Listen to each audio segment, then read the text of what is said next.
Tuhan punya panggilan masing-masing bagi setiap kita, katakan amin. Ketika Tuhan ciptakan saudara dan saya, Tuhan itu punya tujuan. Memang secara garis besar semuanya untuk kemuliaan Tuhan, tapi secara spesifik dalam detail hidup kita, Tuhan punya panggilan masing-masing. Even saudara punya kakak adik, bisa satu keluarga, panggilannya bisa berbeda, betul? Dan saya mau bilang saudara, makanya karena perbedaan tujuan, karena perbedaan panggilan, makanya ketika Tuhan memperlengkapi setiap kita dengan karunia roh yang diberikan juga berbeda-beda. Jadi ketika saudara dan saya paham akan hal ini, ketika saudara dan saya lihat ada orang punya karunia roh, saudara nggak akan berkecil hati karena saudara sadar kita semua punya karunia roh, katakan amin. Memang beda-beda, tugas kita temukan karunia roh itu, katakan amin. Dan ketika saudara dan saya lihat orang lain punya karunia roh, sekalipun mungkin kita nggak jaga hati, pemahaman yang benar tidak akan membuat kita iri hati, saudara. Karena kita tahu Tuhan juga sudah memberikan kita karunia roh. Setiap kita punya karunia berbeda-beda. Kadang-kadang orang karena nggak paham ini, lihat orang lain punya karunia roh, mulai muncul iri hati. Kok dia berdoa, doanya penuh kuasa? Kok dia bisa bahasa roh? Aku udah lama Kristen gak bisa-bisa. Akhirnya mulai muncul iri hati. Padahal saya mau bilang saudara, karunia roh itu bisa diminta sama Tuhan, saudara. Saya mau bilang sekali lagi saudara, contoh bahasa roh itu karunia yang bisa kita minta sama Tuhan. Jadi kalau hari ini saudara belum punya karunia roh, misalnya bahasa roh, minta sama Tuhan. Kalau Tuhan sudah kasih, gunakan itu untuk kemuliaan Tuhan. Tapi kalau belum kasih, jangan maksa. Jangan karena kok dia bisa bahasa roh, mulai muncul iri hati, mulai ikut-ikut. Sandal siapa ini? Saya mau bilang sekali lagi saudara, kadang-kadang salah paham. Dan mohon maaf ya, ada kadang-kadang oknum pendeta juga ngajarnya mohon maaf banget, ngaco. Mohon maaf banget. Ada oknum pendeta kadang-kadang ngajarnya nggak tahu dasarnya apa. Akhirnya apa? Ngomong ke jemaat, saudara-saudara, kita semuanya harus bisa bahasa roh. Ayo berbahasa roh. Ayo. Belum bisa Pak, ayo. Saya mau bilang, kalau belum dikasih jangan. Amin. Tapi saya mau bilang saudara, itu karunia roh bisa diminta sama Tuhan. Tapi kalau Tuhan belum kasih, jangan maksa. Intinya apa? Kita punya karunia roh masing-masing. Amin. Pahami bahwa apa? Karunia itu berbeda-beda setiap orang. Tapi kabar baiknya karunia bisa kita minta. Amin. Jadi kalau saudara terpanggil untuk punya karunia sesuatu, minta sama Tuhan. Saya waktu awal mulai pelayanan saudara, yang saya minta, yang mami saya doakan selalu adalah supaya dalam pelayanan saya dikaruniakan karunia kesembuhan. Kenapa? Karena ada banyak jemaat Tuhan membutuhkan mujizat kesembuhan. Dan saya sangat mengucap syukur ada gereja yang luar biasa, gereja yang dipakai Tuhan dengan kuasa yang luar biasa, diperintahkan kembalikan kuasa di akhir zaman. Saya pelayanan diberikan kesempatan melayani bersama dengan Bapak Gembala Sidang yang dianugerahkan Tuhan apa? Karunia kesembuhan. Banyak kesaksian yang Tuhan anugerahkan dengan segala kerendahan hati. Hari ini tadi pagi saudara, ada ibu-ibu BCP saudara, biasa ibadah di BCP, tapi karena saya pagi udah nggak ke BCP lagi, saya izin untuk tetap di Karawaci dulu beberapa hari minggu ini saudara. Akhirnya ibu ini tadi datang ke Karawaci. Sampai di Karawaci dia bilang, Pak masih ingat saya ingat ibu ini saudara, waktu itu dia minta doa bahwa dia harus dioperasi. Kita doa sama-sama, saya kasih penyaurapan. Tadi dia datang dan bilang, Pak puji Tuhan saya tidak operasi, saya sudah sembuh tanpa operasi. Tepuk tangan dulu yang paling meriah buat Tuhan. Sesi yang kedua di Puri ada seorang ibu saudara, dia divonis dokter harus dioperasi karena ada tumor dalam kandungannya saudara. Dan dia datang tadi pagi dan bilang, Pak puji Tuhan tumor saya sudah hilang, mujizat Tuhan sudah terjadi. Tepuk tangan yang paling meriah buat Tuhan. Temukan karunia dalam hidupmu supaya hidupmu penuh dengan keajaiban-keajaiban yang luar biasa. Tepuk tangan yang paling meriah buat Tuhan. Roh Kudus itu memberikan kita karunia-Nya. Dan saya mau bilang saudara, pemahamannya harus kita pahami dengan benar. Karena jika tidak, iblis bisa berpura-pura seperti malaikat terang untuk menyesatkan saudara dan saya. Katakan amin. Pak, kalau karunia lihat setan apa? Itu bukan karunia saudara. Mohon maaf ya, ada orang Kristen bangga dengan kemampuan dia lihat setan. Hati-hati. Seringkali orang yang bisa lihat setan itu bukan karena karunia roh, tapi karena ada yang belum diputuskan dari atasnya, sehingga itu tetap ada dalam kehidupannya. Saya melayani satu keluarga, anaknya bisa lihat setan. Saya bilang jangan jalan sama saya. Malas lagi jalan tiba-tiba. Nggak. Dia bilang, Pak, saya bisa lihat setan. Ketika ditelisik, dicari tahu, ternyata itu diturunkan dari papanya, papanya dapat dari kakeknya. Kenapa bisa begitu? Karena itu memang hanya bisa diturunkan kepada yang punya hubungan darah dekat. Artinya keturunan. Kenapa? Karena perjanjian sama iblis itu perjanjian darah, saudara. Jadi makanya ada orang yang bisa karunia lihat setan, itu bukan karunia dari Tuhan. Karena harusnya kalau dari Tuhan, ketika kita datang, iblisnya lari, bukan akhirnya ngobrol sama kita. Jadi jangan bangga kau bisa lihat setan. Pak, saya bisa lihat setan. Bahkan saya bisa pindahkan orang setan kepada orang, Pak. Lihat. Orang lagi diam tiba-tiba. Aing mau. Putuskan kutuk itu, urapi matamu. Kita generasi yang urapi matamu. Ini mataku, mata kiri, mataku, mata. Kenapa? Karena karunia yang terbaik hanya datang dari Tuhan saja. Tepuk tangan yang paling meriah buat Tuhan. Orang yang sadar dia sudah ditebus, dia tahu bahwa hidupnya bukan untuk dirinya lagi, tapi untuk Tuhan dan pekerjaannya. Amin. Jadi ketika saudara dan saya sadar dengan karunia roh yang Tuhan anugerahkan, jangan pakai itu untuk kepentingan pribadi. Karena mohon maaf, ada orang Kristen kadang-kadang kayak nggak paham ini, saudara. Ketika dia tahu misalnya dia punya karunia berkata-kata, dia pakai untuk tipu-tipu, saudara. Ada kan kayak gitu ya? Ada orang kadang-kadang saudara pakai karunia berkata-kata untuk kepentingan pribadi. Apalagi mohon maaf ya, paling banyak pelakunya biasanya wanita. Karena dia tahu dia punya karunia berkata-kata, dia pakai karunia itu untuk kepentingan, keuntungan pribadi.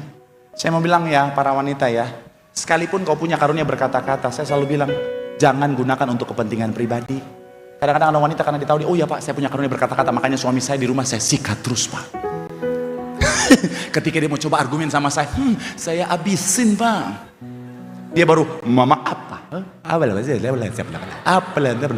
Tapi kan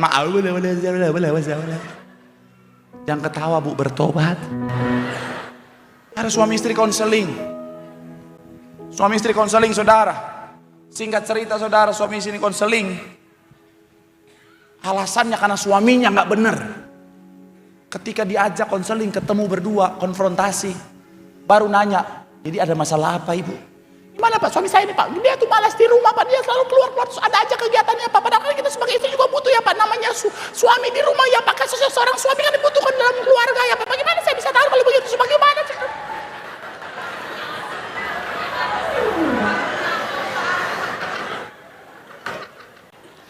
Saya ke suaminya, saya udah nanya, Pak, apa masalahnya? Karena saya sudah tahu suaminya. Laki-laki itu nggak bercerita, saudara.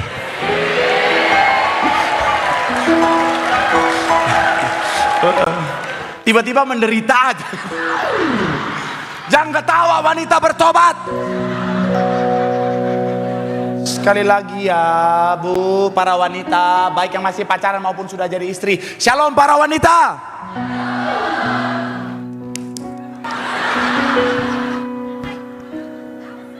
Apa ini? Lakban bibirmu. Apalagi kalau kau udah nikah, suamimu lagi capek pulang kerja akhir bulan, lagi banyak pikiran, sambut dia sambil lakban bibirmu. Kalau nggak ada lakban, lem Korea juga boleh. Supaya ketika dia pulang, kau menyambutnya dengan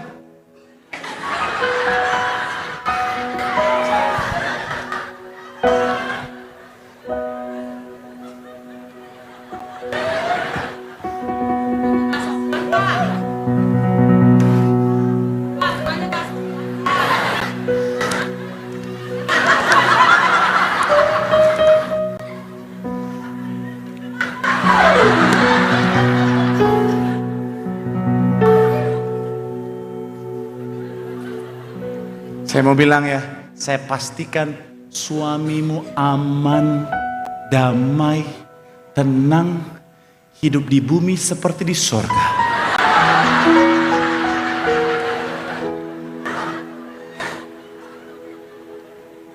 Dan kalau hari itu kau bertindak seperti itu, suamimu pasti akan bernyanyi, "Ah, hari yang mantap."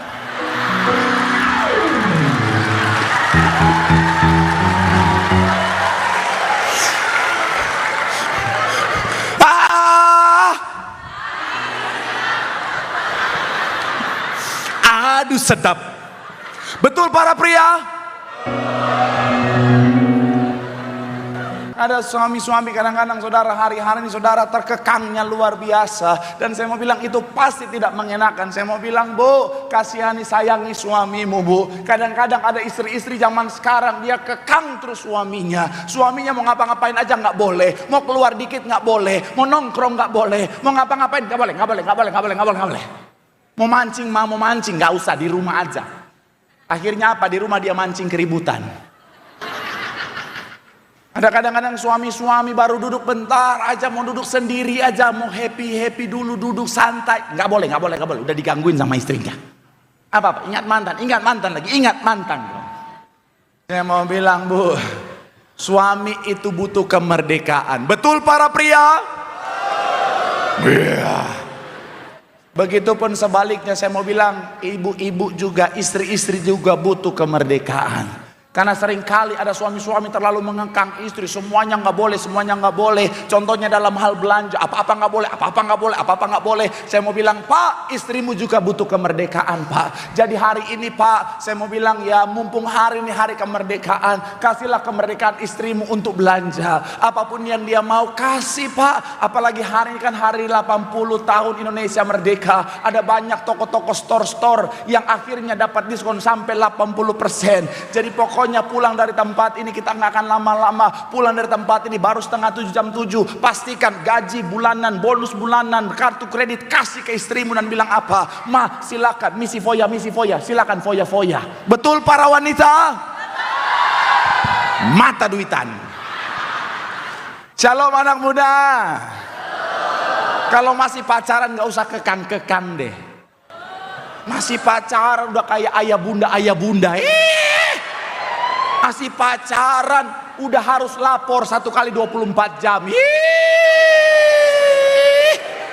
Masih pacaran udah pokoknya apa-apa kasih tahu aku. Ya Tuhan, dia telepon pacarnya 18.15, pacarnya nggak angkat, pacarnya baru telepon balik 18.17, langsung marah-marah. Kamu di mana aja, nggak kemana-mana. Enggak, kamu aku telepon 18.15 nggak angkat, kamu baru telepon 18.17, 18.16 kamu pasti kemana? Selingkuh ya, darah Yesus. Orang Indonesia kalau bicara tentang nasi, kita nggak bisa hidup tanpa nasi. Iya kan? Kita udah makan bakmi 5 porsi, ditanya udah makan? Belum. Kenapa? Belum kena nasi. Udah makan babi 1 ekor, ditanya udah makan? Belum. Kenapa? Belum kena nasi. Udah makan roti 1 bakul, udah makan? Belum. Kenapa? Belum kena nasi. Betul ya? Saya mau bilang sekali lagi saudara, saya juga begitu. Kenapa? Indonesia banget. Makanya kalau belum makan nasi, kayaknya belum makan. Tapi akhirnya saya mulai berpikir, loh, orang bule nggak makan nasi biasa aja. Saya dulu berpikir begitu bahwa, wah, saya kayaknya nggak bisa. Tapi orang bule kok bisa? Malah mereka nggak makan nasi, sehat, kuat, badannya 6 pack. Nah kita orang Indonesia makan nasi tak kewer-kewer. Akhirnya saya coba, bener, bisa tuh.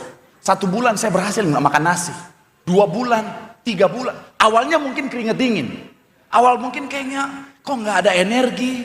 Terus orang kalau nggak makan nasi awal-awal kayaknya kayak ibu-ibu yang gosip belum keluar 1 hari gitu saudara, yang kayak belum gibah, jadi kayak badan lemes, bibir pecah-pecah, panas dalam gitu saudara. Tapi lama-lama apalagi udah sampai 3 bulan saya lihat nasi, oh my god, nasi. What is that? Nasi. That nama leva. Harry Potter, well done. Tapi puji Tuhan, betul. Akhirnya apa? Sampai 6 bulan, 7 bulan, ya makan nasi lagi sih akhirnya ya. Tapi saya mau ajak saudara untuk melihat begini saudara. Karena mindsetnya berbeda, respon saya jadi berbeda. Nah, saya mau bilang sekali lagi saudara, begitupun kita terhadap dosa. Kalau kita masih berpikir bahwa apa kita nggak bisa menang dari dosa, kita masih dalam belenggu dosa. Ketika iblis tawarkan dosa, kita akan bilang apa? Ya, nama juga masih manusia. Pernah dengar nggak? Manusia nggak lepas dari salah dan dosa. Pernah dengar kalimat itu? Kayaknya benar. Tapi saya mau bilang saudara, itu nggak alkitabiah. Karena kita sudah dimerdekakan dari dosa. Kenapa Tuhan mati di atas kayu salib? Untuk membebaskan, memisahkan, memerdekakan kita dari dosa. Katakan amin. Ya sekali lagi saya mau bilang saudara, kalau ada dosa, saudara dan saya bukan lagi dalam belenggu. Pak, kalau kita sudah bebas dari belenggu, kenapa ada orang Kristen masih jatuh dalam dosa? Karena kita yang mengizinkan kita dikuasai dosa. Sekali lagi, karena kita yang mengizinkan diri kita dikuasai dosa. Itu kan iblis datang dengan tawaran, betul ya? Dan kita dengan kesadaran penuh yang memilih mau dosa atau tidak. Kita yang jadi tuan, kita yang jadi decision maker, betul tidak? Saya nggak setuju orang bilang begini, Pak, saya hilaf dari mana? Emang kau tiba-tiba kesurupan, tiba-tiba bikin dosa? Ada proses di mana kita yang menentukan, betul ya? Shalom bapak-bapak. Godaan datang, ada prosesnya. Betul ya? Kau lihat TikTok, ketemu kuntilanak lagi joget kekurangan bahan. Iblis bilang, DM. Apakah udah jadi dosa? Belum, betul ya? Kita yang menentukan. Malaikat bilang, jangan, kau sudah punya istri. Ingat silam tiur.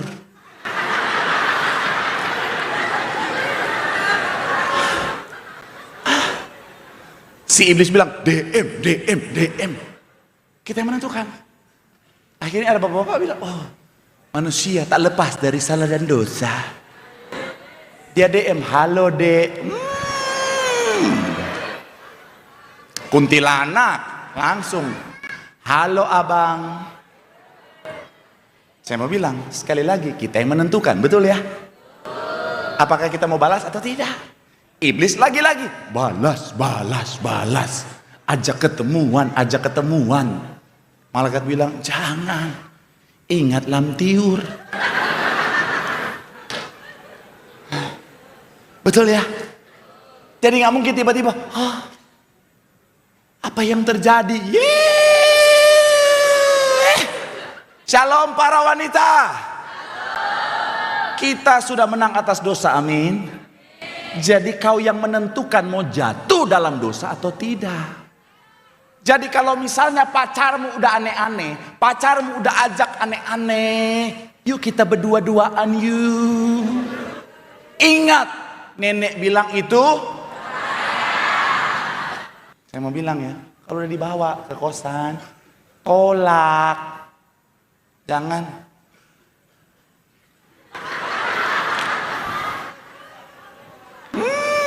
Ini biawak-biawak ini saudara, ini pada pinter-pinter.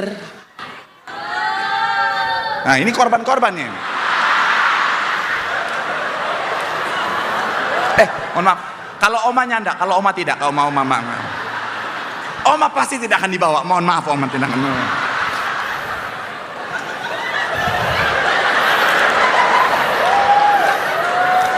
Terus akhirnya apa? Dia bilang, tutup aja pintunya. Saya mau bilang ya, hati-hati, amin. Saudara dan saya, kita sudah dimerdekakan, amin. Bilang sama kanan kirimu, kita orang-orang yang merdeka. Kita menang atas dosa. Tepuk tangan sekali lagi yang paling meriah buat Tuhan, haleluya. Semakin saudara takut, semakin iblis mau mendekat dengan saudara. Saudara jalan tempat gelap, ketakutan.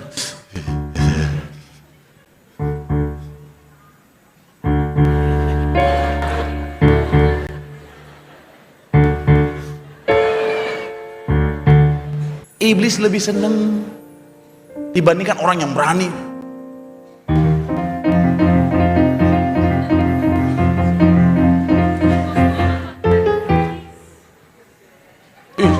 Pria-pria kalau antar pacarnya masuk tempat gelap, bro.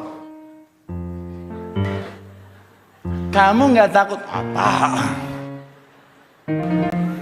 Pacarnya masuk, oke. God bless you.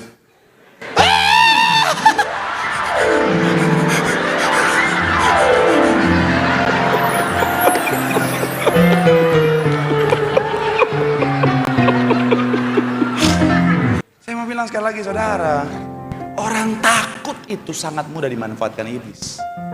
Makanya sekali lagi saya mau bilang saudara, ingat, kita sudah dimerdekakan.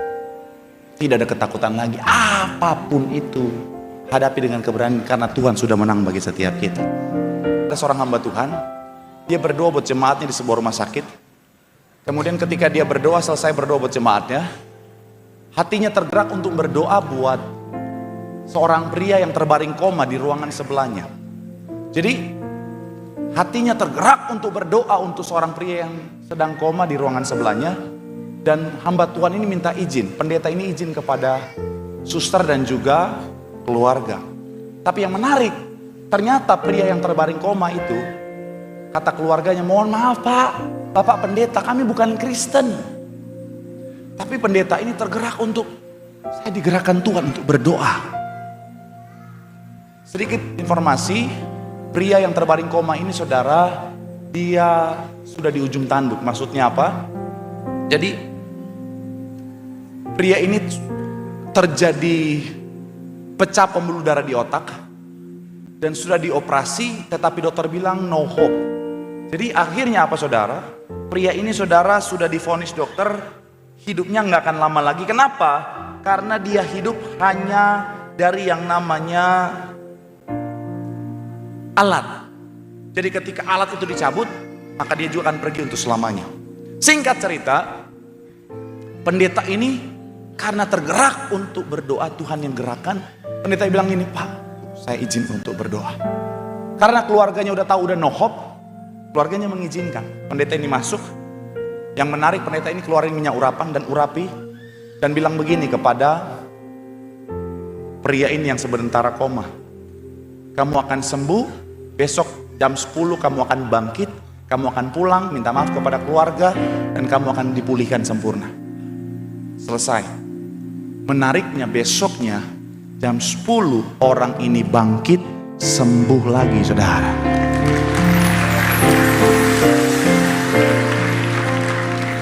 Tapi keluarganya itu mau senang, tapi mereka juga takut.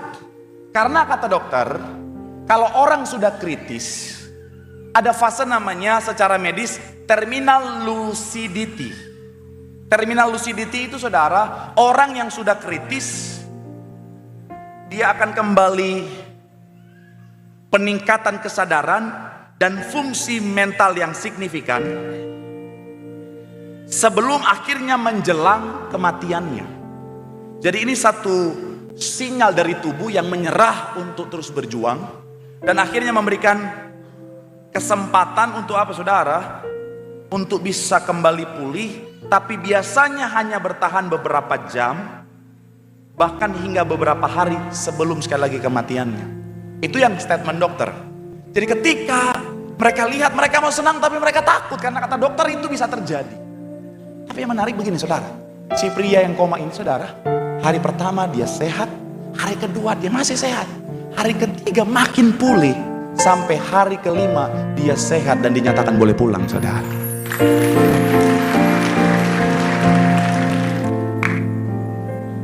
Dan kesaksian pria ini saudara, dia bilang begini, memang saat itu dia koma, tapi ternyata begini, orang koma, tubuhnya mungkin gak berdaya, tetapi otak dan telinganya masih berfungsi.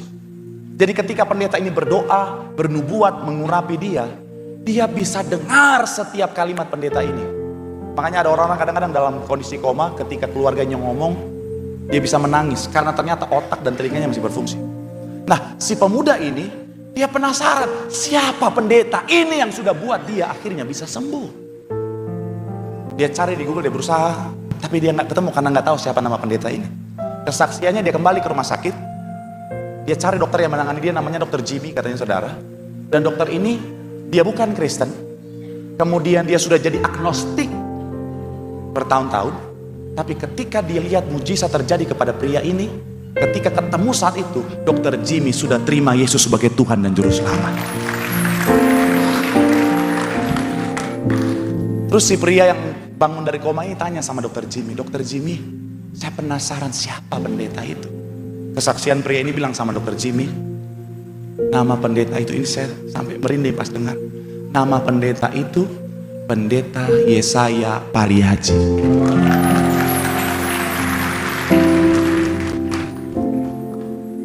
Dia googling, oh pendeta Yesaya Pariaji ada pelayanan di Balai Sarbini. Dia datang di Balai Sarbini, dia lihat orang begitu ramenya luar biasa. Untuk minta doa susahnya bukan main. Tapi pemuda ini bilang, wah, artinya saya saat itu didatangi oleh pendeta Yesaya Pariaji, itu privilege dari sorga. Dan akhirnya bukan cuma dia, tapi seisi rumahnya, keluarga besarnya diselamatkan. Terima Yesus. Tepuk tangan yang paling meriah buat Tuhan. Keluarga ini, bapak ini saudara, sekarang jadi jemaat Citra Garden saudara. Dia tinggal di Citra 5 dan dia jemaat Citra Garden. Saya mau bilang sekali lagi saudara, apalagi yang perlu kita takutkan kalau kita punya Tuhan yang kuasanya luar biasa. Amin. Jangan izinkan lagi ketakutan menguasai. Apapun ketakutan yang iblis coba taruh di hati dan pikiran kita, lawan. Perkatakan firman, perkatakan firman. Biar firman Tuhan yang membawa kemenangan bagi setiap kita. Tepuk tangan sekali lagi yang paling meriah buat Tuhan. Apalagi yang perlu kita takutkan kalau kita punya Tuhan yang kuasanya luar biasa. Amin. Jangan izinkan lagi ketakutan menguasai. Apapun ketakutan yang iblis coba taruh di hati dan pikiran kita, lawan. Perkatakan firman, perkatakan firman. Biar firman Tuhan yang membawa kemenangan bagi setiap kita. Tepuk tangan sekali lagi yang paling meriah buat Tuhan. Bilang sama kanan kirimu, kita sudah dimerdekakan karena Tuhan sudah menang bagi setiap kita. Tidak ada ketakutan, tidak ada kekhawatiran. Tepuk tangan yang paling meriah buat Tuhan. Shalom ibu-ibu. Ada banyak ibu-ibu membawa, artinya gini saudara, sumber kekacauan dalam rumah tangganya ternyata adalah dirinya sendiri. Tapi sayangnya dia tidak mau mengakuinya. Jadi ketika dia sadar bahwa dia yang salah, bukannya minta maaf sama suami, tapi dia mengembalikan keadaan dan berkata, "Tapi papa sih yang salah." Dan harus suaminya datang bilang, "Iya deh, papa minta maaf ya." Dan ketawa bu, bertobat. Betul bapak-bapak. Kadang-kadang wanita bisa, akhirnya suami yang, "Iya deh papa yang salah." Tuh kan. Saya mau bilang bu, kasihan suamimu. Betul bapak-bapak? Iya. Tenang bu, tenang, sabar. Shalom bapak-bapak. Berkurang suaranya. Saya mau bilang ya Pak, ada banyak kekacauan terjadi dalam rumah tangga karena ada banyak suami-suami terlalu egois. Sabar, saya belum nanya. Ibu-ibu kalau dibelain dikit langsung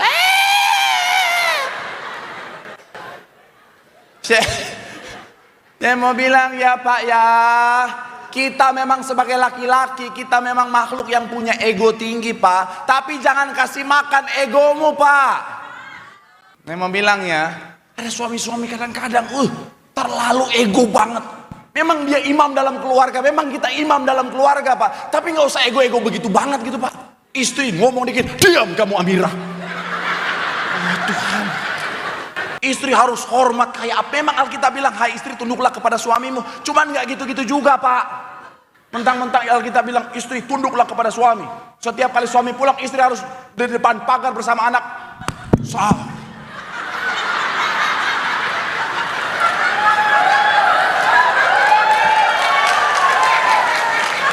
Betul para wanita? Adil ya. Ini karena banyak anak muda saya khusus bahas ini ya. Shalom para pria.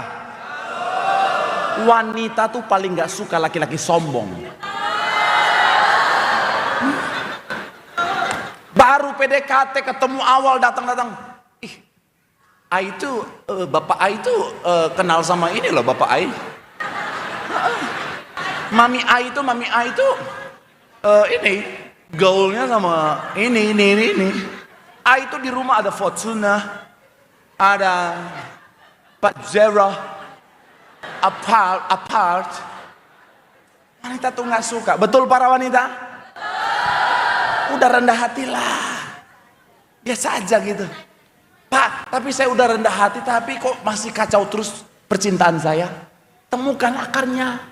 Ada yang udah rendah hati, tapi setiap PDKT gagal terus, kenapa? Keteknya bawa kabel kebakar.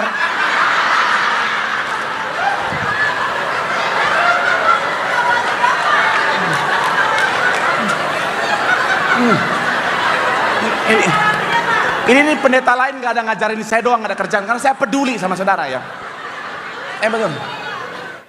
Sekalipun wajahmu ganteng, tapi kalau ketekmu kabel kebakar, PDKT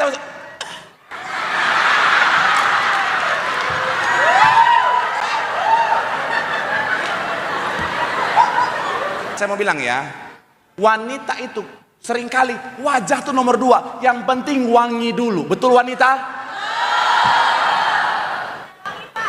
Udah. Sebelum pakai minyak wangi, mandi dulu, mandi.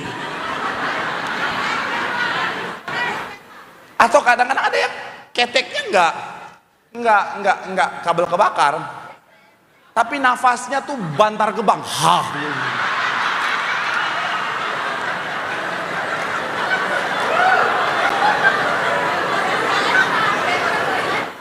Setiap dia ngomong shalom, nggak nusuk di hidung, nonjok di mata gitu. Saya mau bilang sekali lagi, saudara, temukan akarnya. Amin. Karena siapapun kita bisa salah, saudara. Saya dalam kehidupan saya, keluarga saya pernah dalam kondisi di mana ngalamin kekacauan, saudara. Hubungan saya sama adik saya kacau. Saya memberanikan diri, berbesar hati untuk evaluasi, dan ternyata kesalahannya dari saya. Karena saya terlalu sayang sama adik saya terlalu mengekang dia, terlalu keras sama dia. Ketika saya temukan itu, saya evaluasi, saya perbaiki, saudara. Akhirnya puji Tuhan, hasilnya sangat baik. Saya mau bilang sekali lagi, saudara, temukan akarnya. Kalau itu karena dirimu, bilang sama kanan kirimu, akuilah. Bilang sama yang ngomong, kamu juga jangan ngomong doang. Tepuk tangan yang paling meriah dulu buat Tuhan. Haleluya. Kita manusia yang terbatas, seringkali saudara kita bingung, seringkali kita nggak tahu apa yang harus kita lakukan. Tapi kalau Tuhan yang memberikan kita hikmat, kita tahu apa yang harus kita lakukan. Katakan amin. Oh Pak, saya tahu Kak, saya tahu Pak apa yang harus saya lakukan. Saya mau bilang saudara, seringkali kalau kita pakai hikmat kita sebagai manusia, pengalaman kita, saya mau bilang saudara, kita bisa salah, kita bisa keliru. Kenapa? Karena pengalaman kita, karena pengetahuan kita, tidak akhirnya apa saudara bisa menjamin kepastian di depan. Kita hanya bisa memprediksi, tetapi sekali lagi perspektif kita terbatas. Ada banyak orang ketika Tuhan sudah kasih hikmat, Tuhan sudah kasih tahu apa yang harus dia lakukan, dia malah argumen sama Tuhan. Ketika kekacauan dalam rumah tangganya, Tuhan kasih hikmat, lepaskan pengampunan kepada suamimu. Tak segampang itu. Masa aku harus mengampuni laki-laki macam itu Tuhan? Saya mau bilang saudara, ada banyak orang kadang-kadang saudara, kekacauan dalam keuangannya gara-gara dia borosnya minta ampun. Gaji 5 juta, gaya hidup 12 juta. 7 jutanya dari mana? Biar Tuhan yang siapkan. Malaikat datang,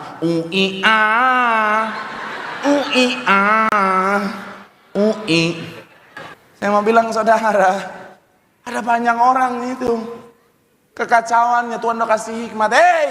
Kekacauan yang terjadi dalam karirmu, dalam pekerjaanmu, dalam bisnismu karena kamu terlalu malas. Tuhan udah kasih hikmat. Tapi sekali lagi saya mau bilang saudara, dia komplain, nggak mau Tuhan, nggak mau Tuhan, nggak mau Tuhan. Saya mau bilang saudara, taat. Hikmat dari Tuhan akan menuntun setiap kita pada kemenangan yang Tuhan sediakan. Tepuk tangan yang paling meriah buat Tuhan. Dalam banyak kesempatan ketika ngobrol dengan Ibu Gembala, ada banyak pertanyaan saya yang saya tanyakan untuk hal-hal tertentu saudara. Tetapi yang menarik saudara, untuk seorang Ibu Gembala yang di mata saya pengalaman hidupnya sudah begitu luar biasa, secara level pendidikan begitu sangat tinggi, secara bicara tentang kebijaksanaan begitu sangat tinggi. Tapi dalam banyak kesempatan ketika saya tanya, Ibu ini gimana? Ibu selalu pakai jawaban yang begitu menyentuh saya. Ibu bilang, Ibu tanya Tuhan dulu ya. Ibu tanya Tuhan dulu ya. Wah. Saya mau bilang saudara, inilah ciri anak Tuhan sejati. Selalu meminta hikmat sama Tuhan, tanya Tuhan, jadikan Tuhan sebagai decision maker dalam setiap langkahnya. Wah, kalau saudara lakukan itu, gak peduli seperti apapun kekacauannya, kau akan melihat jalan keluar yang terbaik. Tepuk tangan sekali lagi yang paling meriah buat Tuhan. Pak Pendeta, boleh gak Pak? Saya mau bilang Alkitab kan udah tegas, gelap dan terang tidak boleh bersatu. Nih kan banyak yang kecewa kan Pak, gantung Pak. Oh, salah. Menurut saudara orang-orang yang nanya itu tahu nggak kalau nggak boleh? Ya, cuman mereka suka nanya terus. Udah belasan tahun saya jadi pendeta, masih aja. Ternyata ada banyak orang, dia udah tahu nggak boleh. Tapi dia nanya karena dia berharap pendetanya hilaf dan berkata, boleh adekku. Saya mau bilang ya, tak segampang itu Ferguson. Udahlah, nggak usah lah. Sekali lagi saya mau bilang saudara, ayolah. Jangan hanya sampai pada pengetahuan saja, tapi mari aplikasikan dalam tindakan. Saya nggak tahu apa yang sebentar terjadi dalam kehidupan saudara, tapi doa saya, hikmat Tuhan turun atas saudara. Tapi kalau hikmat Tuhan sudah turun, lakukan. Jangan diam, karena hasil tidak akan pernah tercapai kalau saudara nggak lakukan bagianmu dengan baik. Jangan takut, jangan tunda. Kalau Tuhan sudah memang suruh, lakukan. Saya nggak tahu apa yang sebentar terjadi dalam kehidupan saudara, tapi doa saya, hikmat Tuhan turun atas saudara. Tapi kalau hikmat Tuhan sudah turun, lakukan. Jangan diam, karena hasil tidak akan pernah tercapai kalau saudara nggak lakukan bagianmu dengan baik. Jangan takut, jangan tunda. Kalau Tuhan sudah memang suruh, lakukan. Tapi mungkin ada pertanyaan begini, Pak, saya udah lakukan tapi kok gagal ya Pak? Saya udah lakukan tapi kok masih kacau ya Pak ya? Saya udah lakukan tapi kok masih dalam kondisinya tidak berubah ya Pak ya? Jangan menyerah, lakukan lagi. Lakukan lagi, lakukan lagi. Sampai kapan? Sampai kau lihat kemenangan itu jadi bagian dalam hidupmu. Boleh tepuk tangan dulu ya Pak. Selama kita sadar kita punya Tuhan, kita punya yang namanya pengharapan. So don't give up, jangan nyerah. Terus lakukan bagianmu. Sampai apa yang sudah Tuhan sediakan, kemenangan atas kekacauan menjadi bagian dalam hidup. Sekali lagi tepuk tangan yang paling meriah buat Tuhan. Bilang sama kanan kirimu, lakukan dengan iman, melanggar dengan iman. Bersama dengan Tuhan kita pasti bisa. Tepuk tangan sekali lagi yang paling meriah buat Tuhan. Rasa takut bisa muncul, rasa takut bisa datang. Tapi saya mau bilang saudara, pastikan kita yang tetap menguasai diri kita. Jangan izinkan kita dikuasai oleh ketakutan. Pastikan kapanpun ketakutan itu datang, kapanpun ketakutan itu muncul, sama-sama bilang sama saya atasi. Sama-sama bilang sama saya atasi ketakutan. Amin. Kenapa? Karena kalau ketakutan tidak kita atasi, maka ketakutan yang menguasai kita. Saya mau bilang saudara, orang yang dikuasai ketakutan itu saudara cenderung berpikir dan bertindak salah. Orang yang dikuasai ketakutan cenderung jadi lemah. Dan saya mau bilang saudara, iblis bisa memanfaatkan kesempatan ini untuk mengalahkan saudara dan saya. Makanya Tuhan tidak pernah memberikan saudara dan saya yang namanya roh ketakutan. Tetapi iblis seringkali membawa kita pada situasi yang menakutkan, supaya ketika kita takut, kita dikuasai ketakutan, kita sangat mudah untuk dikalahkan. Saya mau bilang saudara, apapun situasi hari ini, apapun keadaan hari-hari ini saudara, anak Tuhan jangan dikuasai oleh ketakutan. Dasarnya jelas, karena kita punya perlindungan yang sempurna dari Tuhan. Tepuk tangan dulu yang paling meriah buat Tuhan. Tuhan hanya sejauh doa. Ketika kita berseru sama Tuhan, Tuhan mendengar seruan setiap kita. Dan saya mau bilang saudara, ketika Tuhan mendengar, maka tangannya yang kuat itu akan menganugerahkan perlindungan yang sempurna. Tepuk tangan dulu yang paling meriah buat Tuhan. Haleluya. Maka sekali saya mau bilang saudara, pastikan saudara dan saya anak Tuhan berseru sama Tuhan. Kalau kita mau lihat perlindungan Tuhan yang sempurna itu dinyatakan dalam kehidupan setiap kita, berseru sama Tuhan. Anak Tuhan mengerti bahwa ketika kita berseru ada kuasa dalam mulut kita, katakan amin. Ketika kita berseru ada kuasa dalam doa kita. Kenapa? Karena orang yang berseru sama Tuhan tidak akan pernah dikecewakan. Orang yang berseru sama Tuhan akan melihat Tuhan bertindak dalam kehidupan yang memberikan perlindungan. Tepuk tangan yang paling meriah buat Tuhan. Ingat ya kisah Daniel ya. Kisah Daniel, saya mau bilang saudara, dia mau ditangkap. Tapi yang menarik begini saudara, ketika tentara-tentara itu datang, Daniel sedang berdoa, berseru kepada Tuhan. Mungkin dari perspektif para tentara itu, Neil, ngapain Neil? Bukannya lari kek, sembunyi kek, berubah jadi Naruto kek, 9 bayangan gitu. Ini malah berdoa, ngapain Nil? Ketangkep kan lu? Tapi sekali lagi saya mau bilang saudara, kita tahu kisah keseluruhannya. Buah dari Daniel yang berseru kepada Tuhan, dia melihat perlindungan Tuhan. Sekalipun dalam gua singa ada perlindungan Tuhan di sana. Saya mau bilang saudara, ayo berseru sama Tuhan. Kenapa? Karena bagi orang-orang yang berseru sama Tuhan, ada pertolongan Tuhan yang sejati, ada perlindungan Tuhan yang sempurna. Tepuk tangan yang paling meriah buat Tuhan.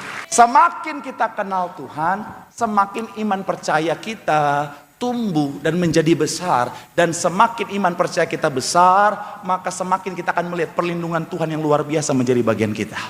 Maka sekali lagi saya mau bilang saudara, pastikan kita mengenal Tuhan supaya iman percaya kita makin besar. Ketika iman percaya kita besar, disitulah perlindungan Tuhan. Ingat Daud punya iman yang luar biasa sama Tuhan. Bahkan di saat yang paling mengerikan sekalipun yang Daud lakukan, menguatkan iman percayanya sama Tuhan sehingga dia melihat perlindungan Tuhan yang luar biasa. Tapi saya mau bilang saudara, kenapa Daud punya iman yang luar biasa? Karena dia mengenal Tuhan dengan luar biasa. Saya percaya saudara pernah ditolong Tuhan. Saya percaya saudara pernah melihat perlindungan Tuhan sempurna atas kehidupan saudara. Saya mau bilang saudara, Tuhan yang sama akan menolong saudara, akan melindungi saudara hari ini dan sampai selama-lamanya. Tepuk tangan yang paling meriah buat Tuhan. Bilang sama kanan kirimu, kenali Tuhan. Percaya sepenuhnya sama Tuhan, di situ ada perlindungan. Tepuk tangan yang paling meriah buat Tuhan. Haleluya. Namanya hidup, cobaan bisa datang kapan saja, betul? Yang namanya hidup kita mau bebas cobaan, tapi masalahnya cobaan datang bahkan nggak sendirian, dia keroyokan saudara. Betul ya? Hidup lagi nyaman-nyamannya, cobaan datang saudara. Tapi sekali lagi saya mau bilang saudara, mungkin saudara bilang sama saya, Pak Pendeta, iya Pak Pendeta, tapi kan saya anak Tuhan Pak Pendeta, kok bisa ada cobaan? Saya mau bilang justru saudara dan saya ketika kita menjadi anak Tuhan, Tuhan bisa izinkan cobaan datang dalam kehidupan setiap kita. Dan kenapa? Karena memang Tuhan mau pakai cobaan itu untuk mendatangkan kebaikan. Sama-sama bilang sama saya cobaan. Sama-sama bilang sama saya untuk mendatangkan kebaikan. Amin. Jangan minta hidup yang tanpa cobaan, tetapi mintalah kekuatan untuk menghadapi setiap cobaan. Ada banyak orang zaman sekarang saudara kebingungan ketika menghadapi pencobaan. Dia bingung apa yang harus aku lakukan. Kenapa? Karena nggak pernah baca manual booknya. Saya mau bilang saudara, mohon maaf ya, ada banyak anak Tuhan zaman sekarang saudara lebih senang main handphone daripada baca Alkitab. HP terus, dari bangun pagi bukan cari Tuhan, cari HP. Bangun pagi bukan cari Tuhan, cari HP. HP, TikTok, Instagram, Facebook, TikTok, Instagram, Facebook, TikTok, Instagram, Facebook. Sambil makan pagi sarapan, HP. Akhirnya apa? Siang-siang HP, makan HP lagi. Siang-siang habis makan dia makan HP. Bahkan sampai mohon maaf ke kamar mandi, HP terus. Akhirnya apa? Sambil dia HP terus. Akhirnya apa? Harusnya pelepasan di toilet cuma 5 menit, jadi 1 jam. Habis itu keluar, aduh kram. Sampai malam, HP terus. Saya mau bilang saudara, akhirnya apa? Ketika hadapi masalah, tantangan, persoalan kehidupan, dia kebingungan saudara. Kenapa? Karena dia nggak pernah baca manual book kehidupan. Saya mau bilang saudara, apapun pencobaan yang saudara alami, jalan keluarnya ada dalam firman Tuhan. Katakan amin. Udah mau Natal, ada banyak jomblo-jomblo langsung merasa bahwa Tuhan, cobaan apa ini Tuhan? Sebentar lagi Tiberias akan bikin Natal di GBK Tuhan. Dan aku masih kesepian Tuhan. Tuhan, saya mau bilang buat para jomblo and single. Shalom para jomblo and single. Lilin Natal udah mau menyala, masa hatimu belum menyala? Pencobaan apapun yang saudara alami, Tuhan sudah kasih kita, yaitu apa? Firman. Baca firman, renungkan firman, lakukan firman. Apapun pencobaanmu, bersama dengan Tuhan kau pasti melihat kemenangan. Tepuk tangan yang paling meriah buat Tuhan. Bilang sama kanan kirimu, baca firman. Di situ ada kemenangan. Tepuk tangan yang paling meriah buat Tuhan. Haleluya. Kalau pakai kekuatan sendiri, kita nggak kuat.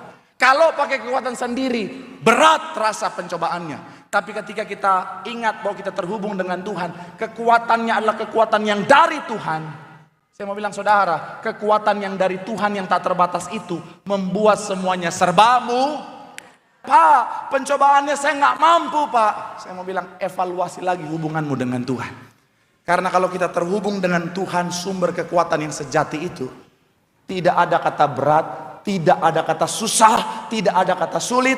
Yang ada adalah apapun pencobaannya, segala perkara dapat kutanggung dalam Tuhan yang memberikan kekuatan. Tepuk tangan yang paling meriah buat Tuhan. Bilang sama kanan kirimu, terhubung dengan Tuhan. Di situ ada kekuatan, di situ ada kemenangan. Sekali lagi tepuk tangan yang paling meriah buat Tuhan. Haleluya. Selama kita andalkan Tuhan, kekuatan yang dari Tuhan, kemudian kita pakai jalan langkah yang dituntun oleh hikmat Tuhan, maka semuanya akan menuntun kita pada kemenangan yang Tuhan sediakan. Makanya kalau saudara nonton tadi, perhatikan pesan Ibu Gembala Sidang. Ibu Gembala Sidang selalu bilang tentang apa? Hikmat Tuhan. Yang saya suka Ibu Gembala Sidang, saudara, setiap keputusan yang diambil beliau selalu bilang apa? Ibu tanya Tuhan dulu ya. Ibu tanya Tuhan dulu ya. Makanya keputusannya selalu yang terbaik. Karena dalam tuntunan Tuhan. Saya mau bilang saudara, saya nggak tahu pencobaan apa yang saudara alami. Tapi kalau saudara minta tuntunan Tuhan, hikmat yang dari Tuhan akan membawa saudara pada jalan yang terbaik. Jangan andalkan pikiran sendiri. Minta hikmat sama Tuhan. Hikmat Tuhan akan menuntunmu pada jalan yang benar. Setiap langkahmu, langkah berkat, langkah kemenangan. Tepuk tangan yang paling meriah buat Tuhan.